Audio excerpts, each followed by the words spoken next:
Thank you for joining us today for our webinar, Global Construction Costs, the Significance of Time, Cost and Quality in Today's Developments. I'm James Barlow from Altus Group, and I'll be moderating today's panel, which I think will be a really insightful discussion on global construction costs. Actually, our second annual edition, as we brought together our development experts a year ago as well for a similar discussion. A lot has changed in a year though. So without further ado, let's introduce our fantastic panel. Representing our development advisory teams around the globe, Faris Rehman, Director based in the US, David Scugnons, Senior Director out of Canada, Noel McSweeney, President, Cost and Project Management in Australia. Lucky for us, Noel is well versed in what's going on in Europe, so he will provide updates for that region also.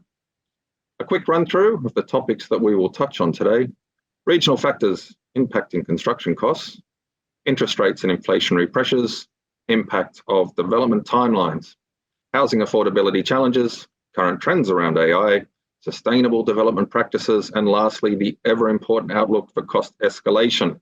Thank you all for joining. Let's jump in.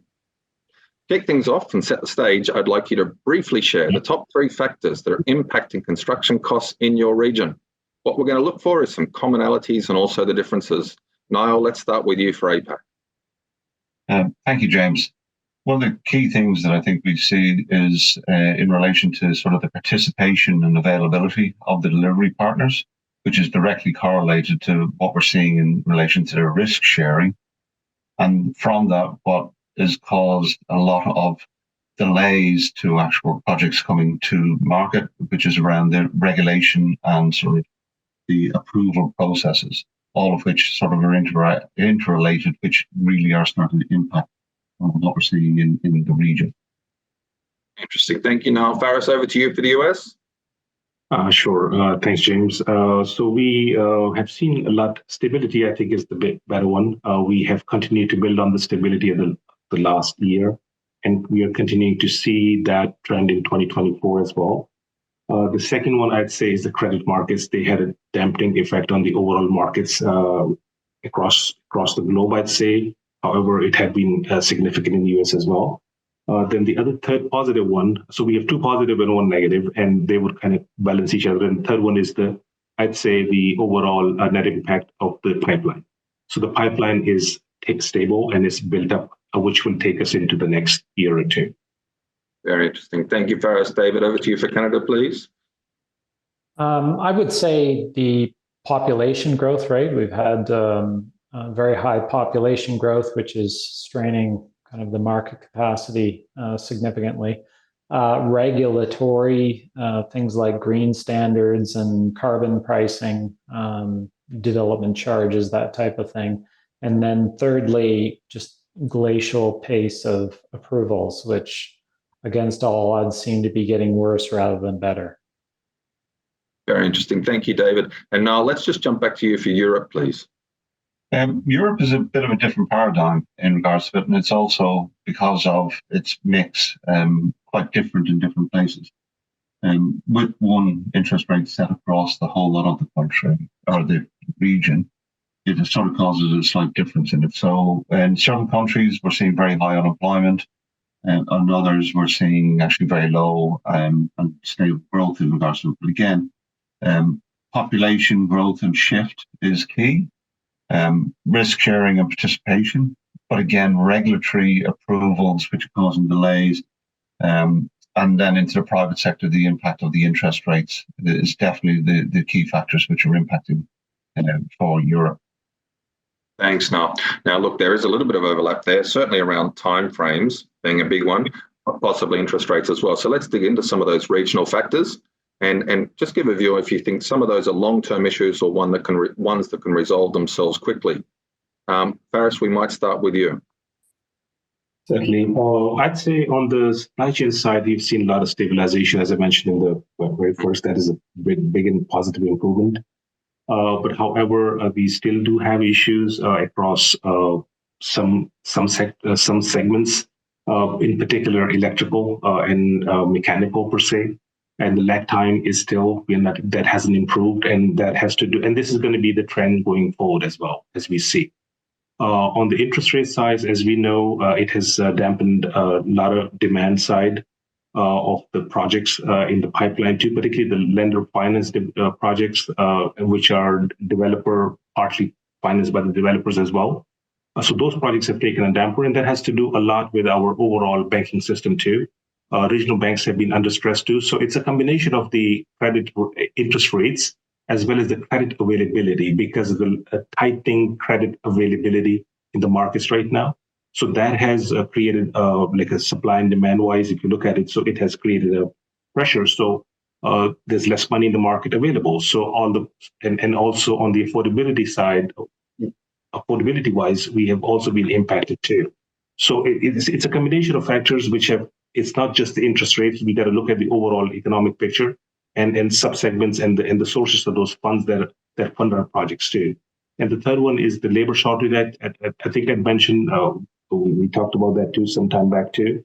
That labor shortages is an issue across the board. However, that's going to become more of a challenge as we go into the manufacturing and other type of complicated projects too, because those non-multifamily and those skill types as we see, we won't be having those in these projects, particularly the infrastructure projects that are coming on board in the United States that have had a huge impact too on the labor side, because the specialized labor as is required on those. Likewise, the other institutional spending that we're going to be seeing, or we are already seeing that there's a competition on that. The transfer of that labor from the multifamily or single family to those specialized is a big challenge that industry is dealing with right now, and that's across the board. You can go region, or it varies region to region. It gets worse in some areas where the demand is high for those projects. However, it's a challenge, no doubt, across the board. That's really interesting, Faris. David, I'll jump to you, but obviously Faris has mentioned there things like affordability and labour shortages. And I know possibly some significant alignment between Canada and Australia there as well. I'll have you jump in with some of those regional factors, and are there any solves for them? I think a lot of the items that I listed, I think they're not going to be solved anytime soon. Particularly, population growth has been accelerating rather than slowing, which in a lot of ways is a good thing. But we haven't done nearly enough to plan for or accommodate that population growth. And the fact of the matter is, we have such a huge housing shortage now, such very high immigration levels, that even if we close the doors today, just dealing with the shortage that we already have is going to be years worth of building. And as far as the regulatory and approvals part of it, moving that type of bureaucracy, making those improvements is always a very difficult, time-consuming thing to do. I don't see it happening anytime soon. In fact, studies that Altus has done on this show that those timeframes are longer rather than shorter. And similarly, even the World Bank in a 2020 report called Doing Business ranked Canada second worst in the OECD for approval timeframes. So we have a lot of work to do, and it seems to be getting worse rather than better. So it's not going to change overnight. That's very interesting, David. Now let's jump to you. Obviously, some alignment there. And we also know that between Canada and Australia, we have some of the least affordable cities in the world. So just talk about sort of some of those affordability challenges, labour shortage, etc. Yeah, definitely a lot of synergies, and particularly what we're hearing from and seeing in Australia and in Europe as well, with what's happening in Canada. I think just looking at supply chain, generally within Southeast Asia, it's fairly self-sufficient. Yes, there is specific things that come from elsewhere. And we would normally think that that's fine in relation to it. Well, what you have to see is how integrated the whole supply chain is globally, where the issues that are happening in the Middle East and what's slowing down actually shipping in relation to the use of the Suez Canal has caused a little bit of an issue in regards to the supply of containers. So the shortage of containers, it's making it more difficult for people to actually move materials as well. So we're sort of seeing repeats of what we've seen in the recent past in that, however, nothing on the same scale. Within Australia, we have an overheated market in some parts, which are causing issues. trade availability is a big issue. Touching on what David said about migration, yes, we're seeing some, the largest rates of migration occurring. A lot of that is within the student class. So it is causing impacts on, say, the main cities. The interest rates are sort of kicking in a little bit in regards to what we're seeing from the occupiers and actually the desire to actually purchase. So that's causing a little bit of an issue in there. And then just regional issues in regards to labour and the competition for that. So there is shortages in relation to trade. However, even again, to David's point earlier, even if we were to just close the doors today and actually say nobody else was allowed in, it would still cause us problems in just catching up with where we actually need to be, because historically we've been behind where delivering on what we actually need. Within Europe, it's actually a very similar case, but it's a very much a divide. The states within the European community that are actually doing well are experiencing exactly the same issues we just talked about. Whereas in some of the states that are struggling, like Spain, Greece, and the eastern sort of states, they have fairly high unemployment. Their economies aren't ticking along terribly well. So they're if anything, they're actually seeing something totally different. So it's a bit of a mixed bag. But definitely something that we're actually going to have to keep an eye on. Thank you, Noel. Now, back in January, when our development advisory team launched the Canadian Cost Guide for 24, they said that despite elevated interest rates and inflationary pressures, construction costs had stabilised in Canada. So I'd like to know if anything's changed in Canada since that statement was made. And maybe, David, you could start our round table on where construction costs are at in each region, please. Yeah, I think largely that statement is intact, but there are nuances around it. Certainly, like in areas such as Toronto, where it was very unaffordable to begin with, interest rate increases have really impacted the market. It's ground to a halt as far as build to sell because people just can't afford the mortgage at a higher interest rate. But conversely, that's driven a lot of internal migration to the likes of Calgary, where housing is significantly more affordable than it is in Toronto or Vancouver. So as a result, what you're seeing is in Toronto, we're actually, for at least high-rise residential, seeing a slight decrease in costs. Maybe, well, I don't want to let the cat out of the bag for the grand finale, but maybe 2 or 3% decrease for the year, whereas in Calgary, it's still increasing, not as much as during the pandemic, but still a significant increase. So yes, relatively stable with some regional nuance. Is that what you're seeing in the US, Faris? Yeah, so I'd like to draw a line between how we define like this cost escalation as we, and also in terms of the inflation too. I look at it from a pre-COVID perspective, and also how we look at the costs in the overall construction costs in the present scenario. We saw an overall increase of approximately 35 to 40%. And are those costs coming? Are we going to reach those levels at all? Can we go back to those pre-COVID level? Highly unlikely. That's the common consensus, that we're not going to revert back to those numbers back again, pre-COVID numbers. However, looking ahead and in the present scenario too, we are looking at projects that have been impacted because of there are a lot of market factors at play, as we discussed earlier too. But however, the main issue has been the inflation has been a big issue, which has been brought to control. And then again, it's tied back to our escalation too. So escalation-wise, we have seen regionally it has varied too. So I'd say Midwest is going to see more robust housing and overall construction going forward. However, in Northeast and South, the trend has slowed down a little bit compared to what we were seeing the momentum as we had.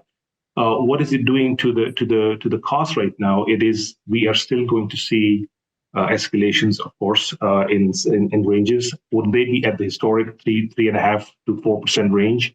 Highly unlikely. We're going to be we are back to that range again, but it's going to be regional. It's going to vary from region to region too.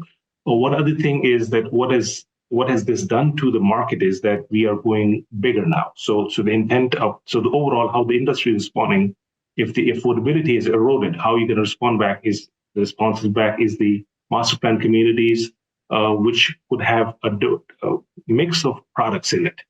So build to rent has been one of the biggest one, and it's the biggest trend that has been going on for a number of years in multifamily, and it's going to continue to be the same. So the larger, the bigger, the better, and that's the safe bet, and that's how we're going to see those, and that's how we will control this whole affordability issue too. Because if you can't buy, so you're going to afford it somehow. But we are having a lot of pushback too on that end, because a lot of corporate money is in. So that's the common trends that we are seeing right now.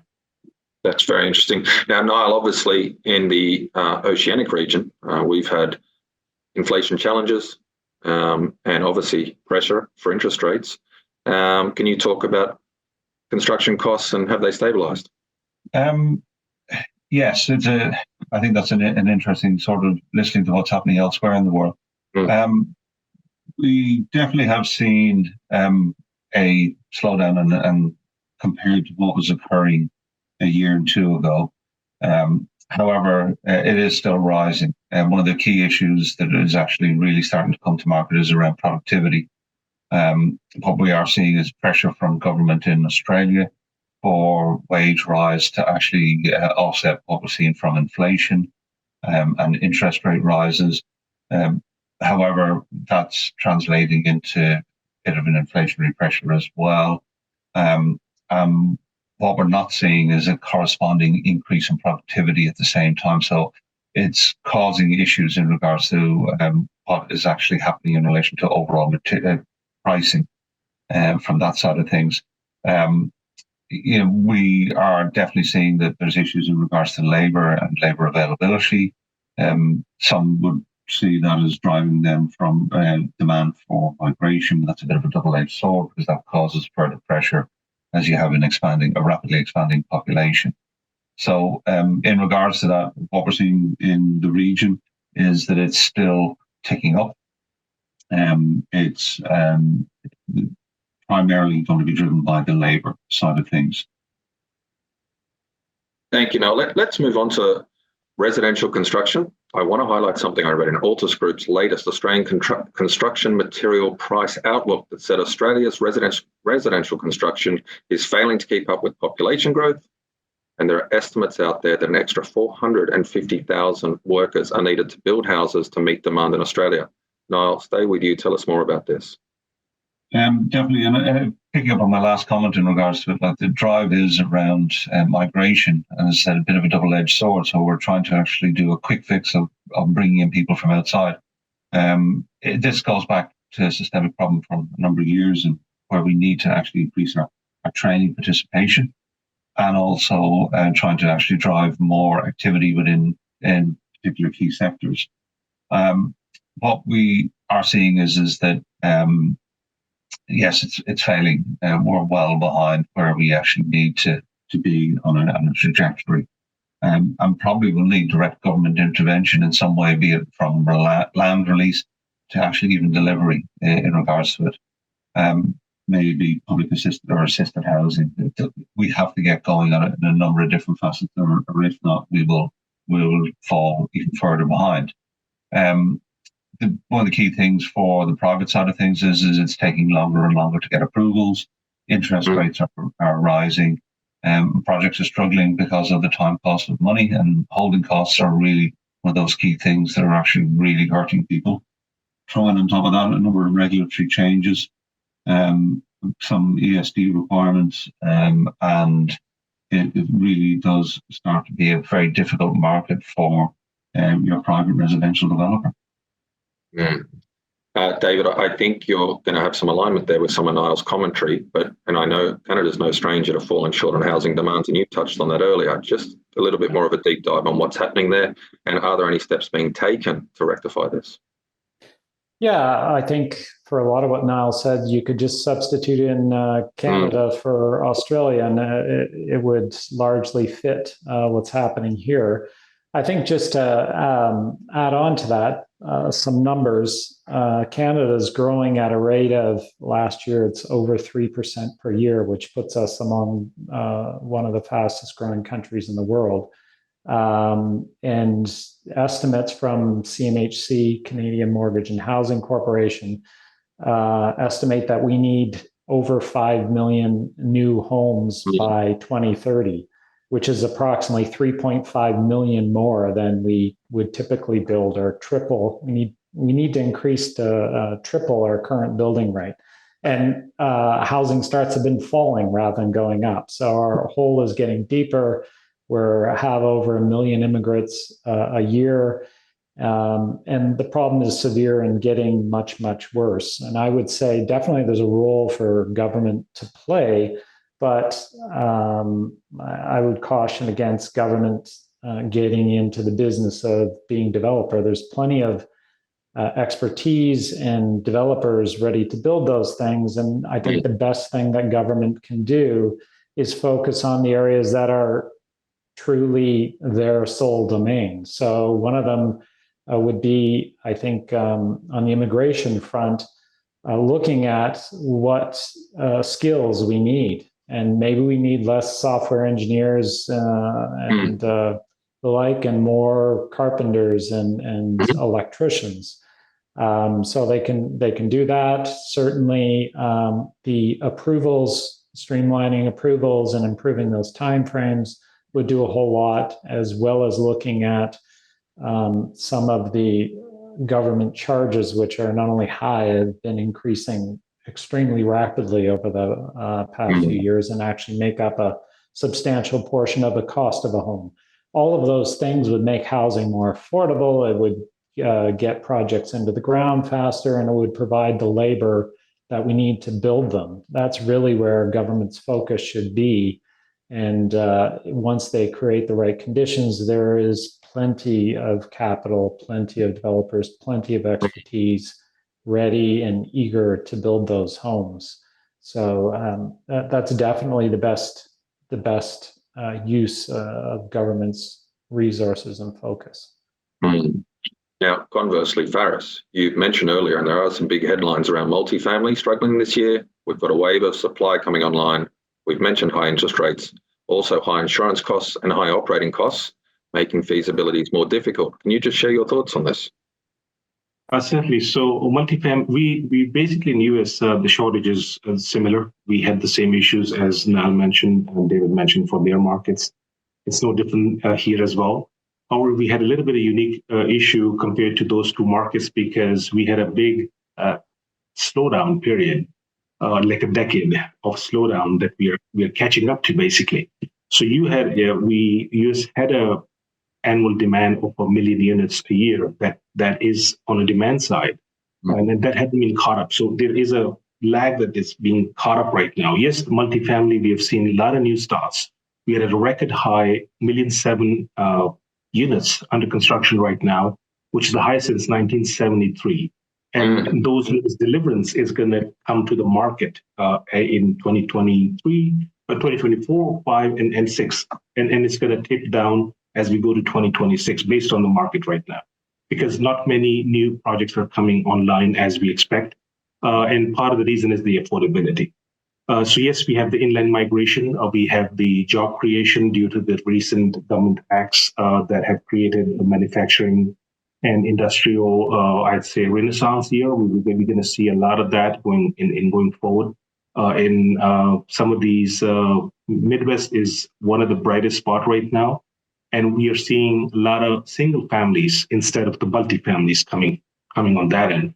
Multifamily is under pressure because of the reason that it is credit, it is reliant on credit. Then again, they're not seeing that type of rental increases as they might be seeing. So we are also seeing, we got to look at one other aspect in this whole scenario. vis-a-vis multifamily is the property values too. Overall trends, as per the recent studies and the publications by MSCI, the overall property trends are coming down. Property prices and values are coming down. And that is going to impact the credit side of the business, which is the regional banks, as we know. They're going to be under credit because they're holding a lot of those assets too. Then likewise, the community banks too. Recently, we saw a big issue in New York City, for example, NYCB, for example. It's a very recent phenomenon that happened. And it is the same trend that we saw in some of the banks in SVB Bank in California last year. So this bank alone funded over $100 billion in rent-stabilized market in New York City. However, the rent-stabilized market, there came a law which reduced which you cannot raise the rents right now in that segment. So because of the affordability issue, right? And then again, what it did, all the asset prices are 50% lower. So this is the issue that we're going to continue to see, and we're going to see the office segment too, which is under pressure too here. A lot of distress issues that have come along have been on those aspects too. So it's been a combination of things. It's not as bright a spot as we know. However, affordability is the biggest challenge right now that everybody is talking right now.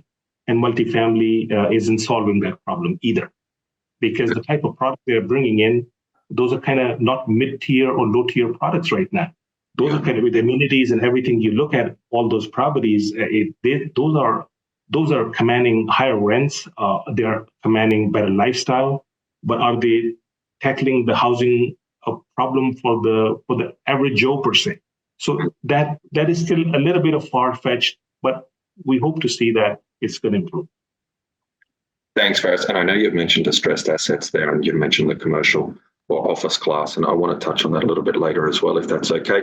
And Niall, I know you've talked to our next point, but I think it's worth a little bit of discussion from each of our panelists, please, and that is the big concern for residential construction, and it is a universal challenge, is the development timelines and the cost of delays. What is each region trying to do to solve this, if anything? David, we might jump to you. Yeah, I think too often the problem, at least politically, is defined as a political problem and to be solved with, kind of pointless announcements and photo ops. Now, with that said, there has been some kind of honest effort towards trying to solve some of these things, and removing the GST on rental housing construction, new rental housing construction was one. There was a CMHC low interest loan program for rental housing. So some of those things have certainly helped, but collectively it's not enough to move the needle. One other one actually that I forgot is the federal government has a housing accelerator fund with some incentive that the municipality needs to show that they have kind of done some streamlining of their approval process. So I think it's gotten some political attention. There has been some efforts to focus on it, but very little has happened to move the needle significantly. It's a huge problem. Thank you, David. Faris, I think you mentioned the Midwest is highly active at the moment, but sort of what are you saying sort of at a larger scale there around that sort of development timelines and the cost of delays? Exactly. So development, we have seen some challenges basically, and those have come in the beginning of the project that were coming out of the ground. Also, the one that were right in the middle of the projects right now, we have seen issues when the project came under stress due to these interest rates and the overall impact they had on their inventories and whatnot. The issue in US is, like you mentioned, like top 10 cities that you mentioned in the beginning.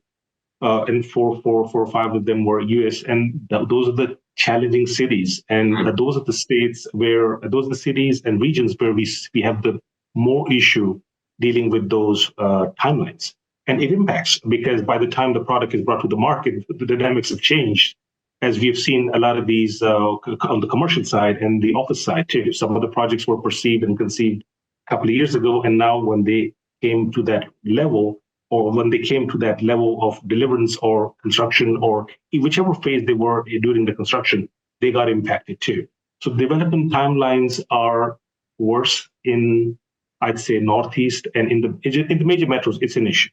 It's across the board, it's an issue which hasn't gotten better.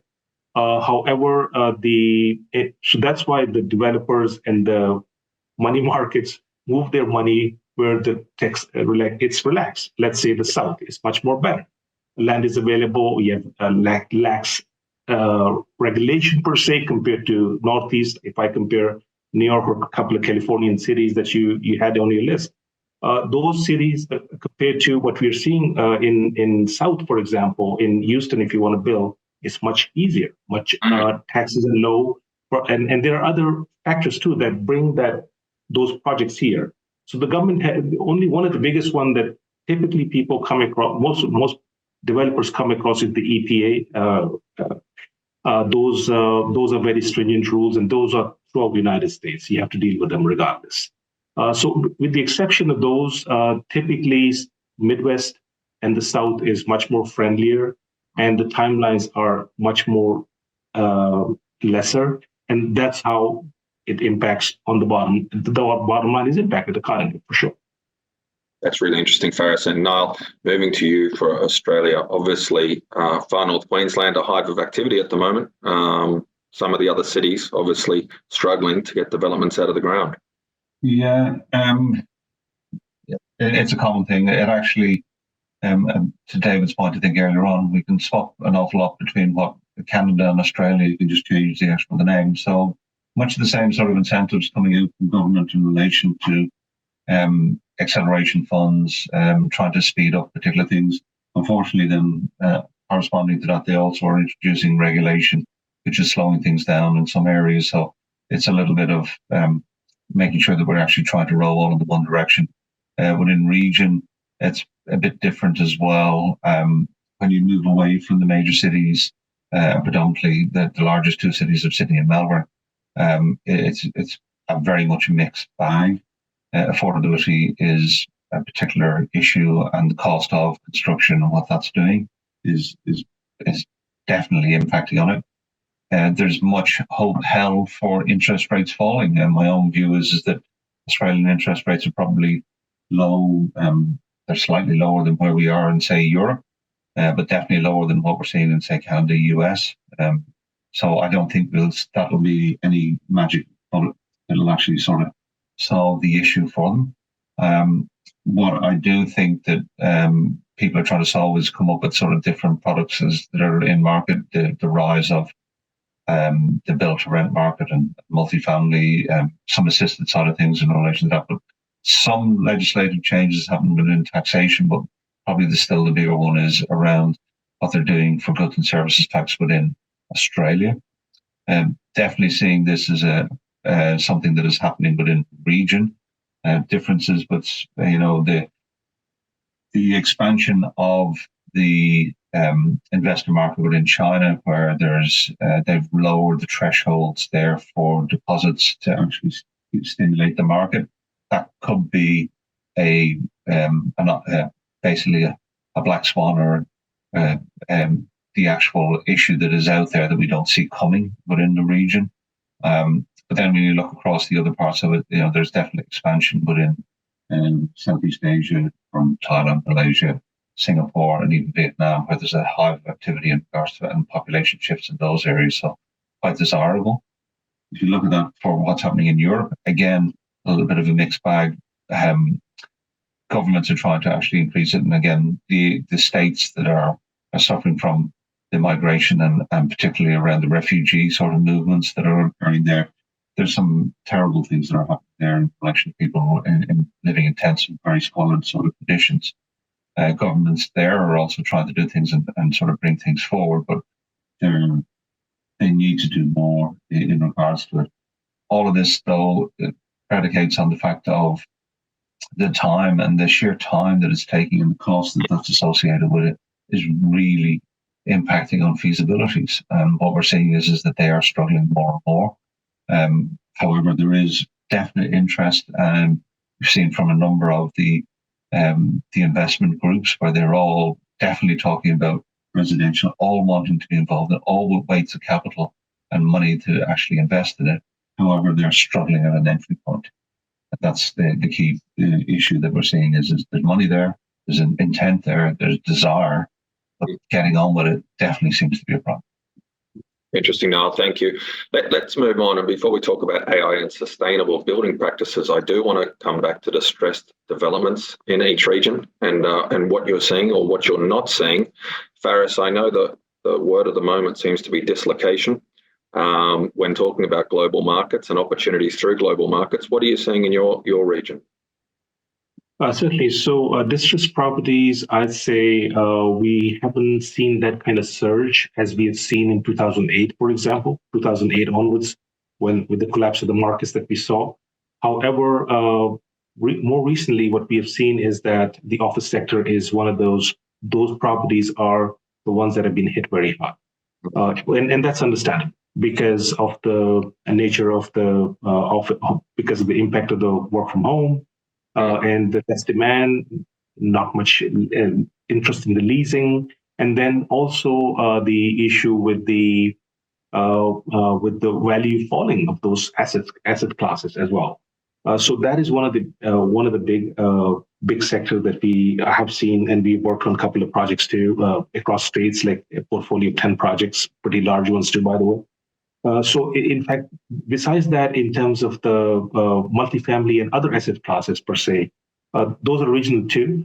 The good thing about what I've seen, I've worked in Canada and I've worked in the US too. So what I've seen in the US, the monetary policies and related to the projects are pretty lax. So the funding availability and restructuring is flexible, and then banks work with the team, and they have been working to make those projects work. However, again, the pressure is on because of the interest rates. So definitely there are some areas, and there are opportunities too, because these distressed assets per se are creating some opportunities too, and they will continue to create opportunities, particularly in the office sector. When on the conversion side, as we see them, and there's a lot of some of it is happening, and a lot is going to happen as we go forward too.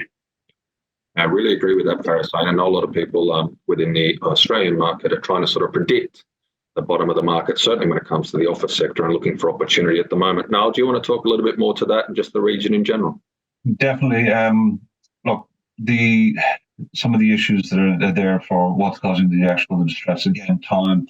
You look at it from the developer's point of view, they're struggling with increasing costs and the holding costs as a result of the time delays in getting approvals, getting people up and running in regards to it, but also correspondingly, if you look at actually either any of the asset classes in the likes of commercial or residential, the delays in actually getting to your thresholds for loan coverage are definitely impacting on that.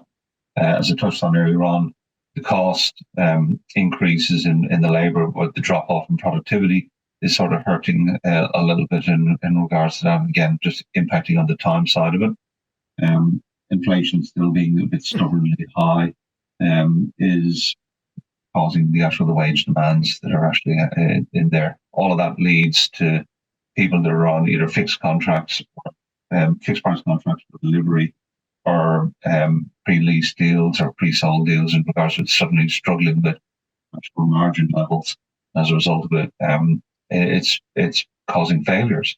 The other side of it is that where cash flow is slowing down for some of those contractors and trade contractors that are there, that's basically their lifeblood, and that's really where we're starting to see that it has a trickle effect across the whole thing. Very, very similar situation in Europe, again, experiencing much of those similar sort of things. The exceptions that are in both markets seem to be around data centers and the industrial market and logistics. They're still expanding quite rapidly. Occupancy levels are extremely high, and availability of new product in both of those sectors in both markets are very, very low. So it's a bit of a mix in regards to what's happening in relation to it, but definitely see that we're going to see I think we're going to see more distressed developments and assets coming to market. Thanks, Noel. David, are you seeing something similar over in Canada? Yeah, we've had a number of high-profile distressed projects and distressed and/or bankrupt developers. And the remarkable part is, you would think that would be, more in the commercial sector with all of the office and work from home and the increased vacancies in office, but it's much less so there than in the residential, which is surprising after me telling you what a housing shortage we have and huge immigration. But a lot of these developers have been squeezed by really high cost escalation over the past several years, and on one side, and stagnating revenues due to high interest rates on the other side, and that's resulted in recently the largest residential tower in Canadian history, the one in Toronto, 85-story, $2 billion project. It, along with its developer, went bankrupt. The project's in receivership. And there's been a number of high-profile developers in pretty much all of the major Canadian cities that have gone bankrupt. So it's definitely a problem. And those that haven't gone bankrupt are certainly having a real tough time making a pro forma work. And as a result, we're seeing fewer housing starts rather than more. Something has to give. Either construction costs have to go down, or revenues have to go up, or we're going to have to hand everybody a refugee tent when they arrive in Canada. Here's your Canadian flag. Here's your refugee tent. Good luck. Interesting, David. Look, let's change topic a bit and talk about something that's gained a lot of media attention over the last year, and that's AI. Is it something you're seeing in development and construction within your regions? And if so, what are you seeing? Let's stay with you, David. I definitely think AI has promise in some areas. I think probably at the moment it's kind of a little more hype than anything actually transforming the industry, although it's sure to come in the years to come. I guess the question is where would it be? The difficulty is we largely work in the industry of small data, not big data.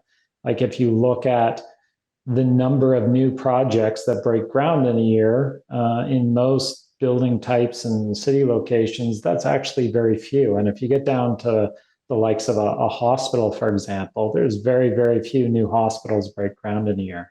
So kind of at a project level, you're not going to have a big data set to do that. But if you disaggregate the project into pieces, like, for example, logistics for deliveries and some of the aspects of the early design and planning, I think you then start to get some large enough and consistent enough data to leverage AI.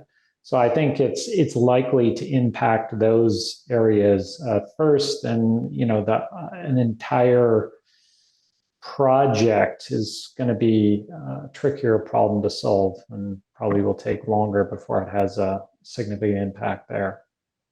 Interesting. Faris, do you have a similar outlook for the US regarding AI? Pretty much, but a little bit on the positive side as well. One aspect of the AI is its predictive nature, as we know, because it's the computing power that it gives, which normal humans, processing and present machines that we have aren't there to process that. But because of its predictive nature and the way it can improvise our future forecast and can make it better in planning. Make the projects more feasible that way too, to see what is out there for us. Main thing is the predictive nature of it, and let's say weather patterns, changes, safety issues on site, etc. So in the pre-con stage, it has its better uses, and it's been used. I've been to a couple of conferences this year, and everywhere there has been a talk about it, and it is a very widely noted phenomenon. The other aspect of it is the robotics too. The robotics side of it is being integrated somehow into our systems as well. Let's say if we have the automated cars right now in Scottsdale, in Arizona, if you go there on the streets, robo cars or robo cabs. I didn't have the guts to take them, by the way, because they'll, you know. But again, like that's something here there, and then the other positive impact of the AI as on our industry is the data centers. I want to point that out because as we note here that the Virginia corridor, where most of the data centers in the United States are present, they have bragging right about the internet. 70% of the world internet traffic passes through that region. That's for them. And the demand is there for the data center, and the AI, the more use of AI in different industries per se, not just the construction, will have use on the data centers, and how we're going to continue to improve on those and continue to build on those. So that's a big segment that has taken a big share of the spending per se from these larger corporates. Because if you look at the spending of these big blue chip companies right now, they are one of the biggest spenders right now. Amazons, the Googles, the Apples, the way they are investing in these technologies and in these industries. Obviously, they need roof they have to be a part of the building industry. So interestingly, these big blue chip companies are one of the biggest spenders right now in the private sector. And this trend is going to continue as the trends. Yeah, that's very interesting, Faris. And Niall, I know you'll probably have some alignment with Faris there around his thoughts on data centers, et cetera, and investment. But what are you seeing generally with AI as well? Well, we're starting to see it come through in the design process. It's definitely been looked at. It's quite key for the design, manufacturer and assembly side of things. So DFMA is definitely something that people are looking at, where the design process is automatically feeding into the manufacturing and assembly side of things. Not seeing it on a big scale as yet. It's definitely something that will fit into that design sort of criteria, and how you can actually look at how your efficiencies and ensuring that the process is actually checked and balanced in relation to it.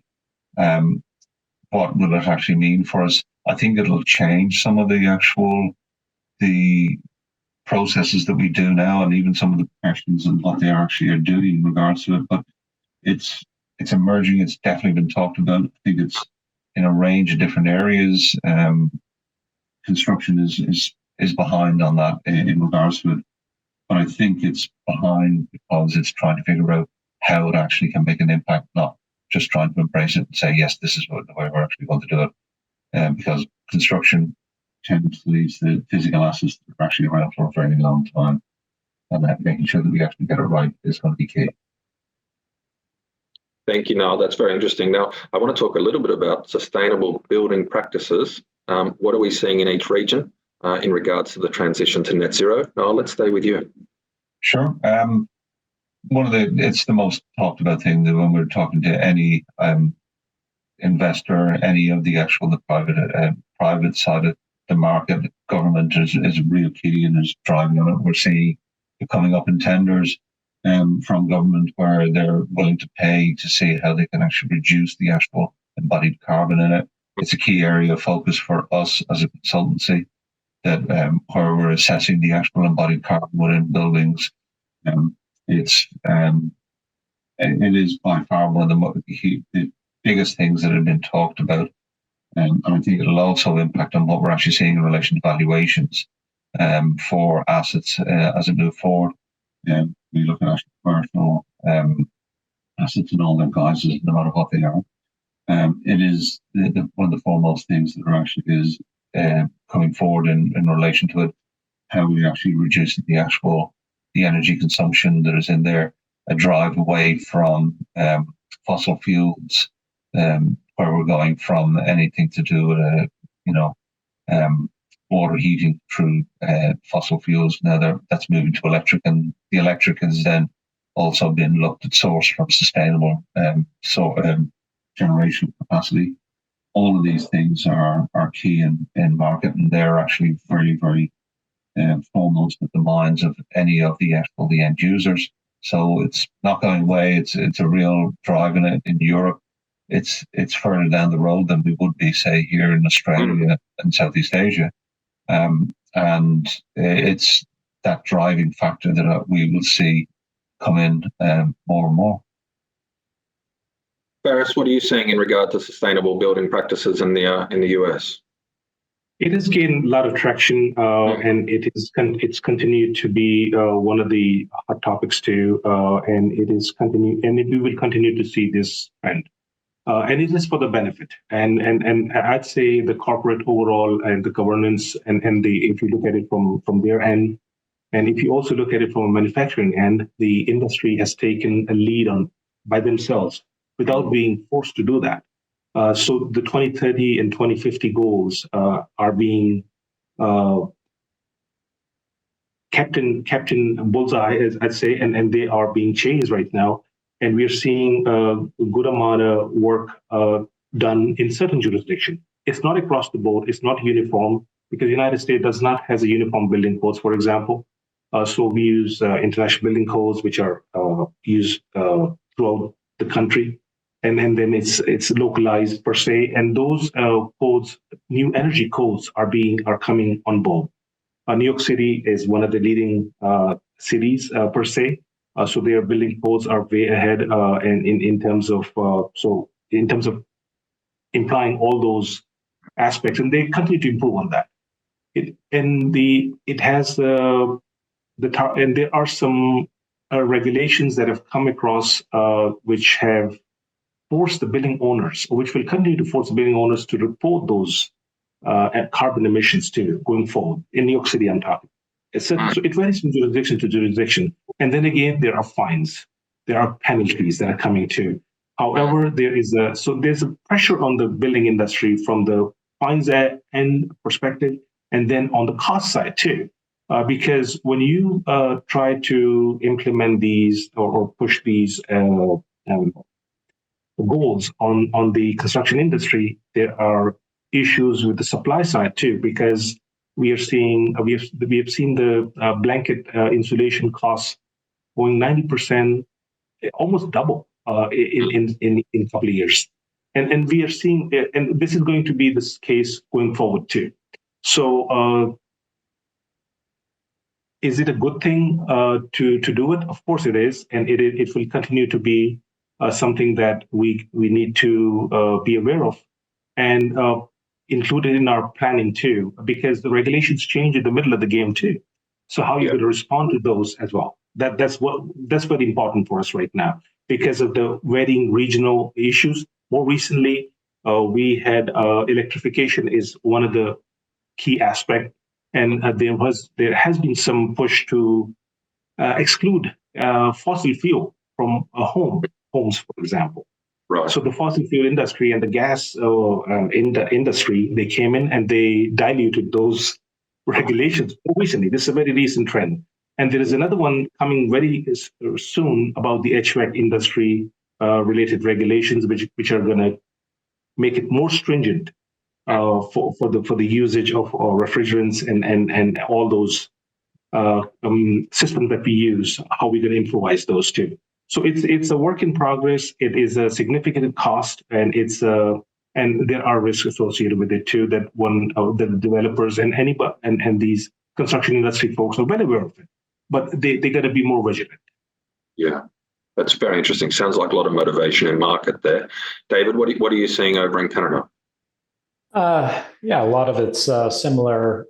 Certainly, there's some regions and sectors where it's far more of a focus, particularly universities, colleges, those type of institutions. Certainly, it's top of mind and part of their program. A lot of government buildings as well. And then regionally, the likes of British Columbia tends to be more at the forefront of this, and other regions much less so. I think at the moment, though, there's definitely some gathering political pushback to regulations mandating this type of thing. I think collectively, everybody's quite fatigued from the cost of living increases, and this is seen as adding on to that. So there's been a lot of kind of political hay made of the likes of carbon taxes and other environmental related regulations that would kind of impact those type of building green decisions. So it is a bit, I guess I'd say, in retreat at the moment, and depending on the outcome of the next election, you might actually see some of those regulations rolled back. But certainly, I think there'll be provincial governments and institutions that continue down that road, regardless of what the federal regulation might be. Very interesting. Thank you, David. Look, panel, to close things out, I'd love your thoughts on where you think construction costs are going to be by the end of the year. We can stay with you, David. Tell us about Canada and your forecast or expectation. Yeah, I'm going to narrow the answer down a little bit because that's always a bit of how long is a piece of string question. So I'll answer using Toronto and Calgary as kind of the bookends of the two extremes, and I'm going to focus on high-rise residential because every sector you look at will be a little bit different. In Toronto for 2024, as I mentioned earlier, costs have actually been coming down here, which is a remarkable change from the past several years. Not significantly, maybe by the end of 2024, 2 or 3% is within the potential range. Now, a reduction from a very high base, mind you, so it's not going to make things necessarily affordable. We believe that's going to be very short-lived, though, because of really we're the pressure and the housing shortage is just building. So it's entirely possible that we'll see 10% cost escalation by 2026, for example. And then in Calgary, it's a little bit different. It's actually still has cost increases because, as I mentioned before, you actually have a lot of internal migration into Alberta where housing is more affordable. So they'll probably be 4 or 5% this year. And likewise increasing from there over the next few years, but maybe not to the same degree as Toronto will be. Thanks, David. Faris, what's your outlook on construction costs? Overall, I'd say the construction costs, they appear to be stable. We will be within our projected projections, I'd say, which had been historic. So of around 3 to 5% range, I'd say that's the kind of escalation we're going to see. However, regionally, it's going to vary.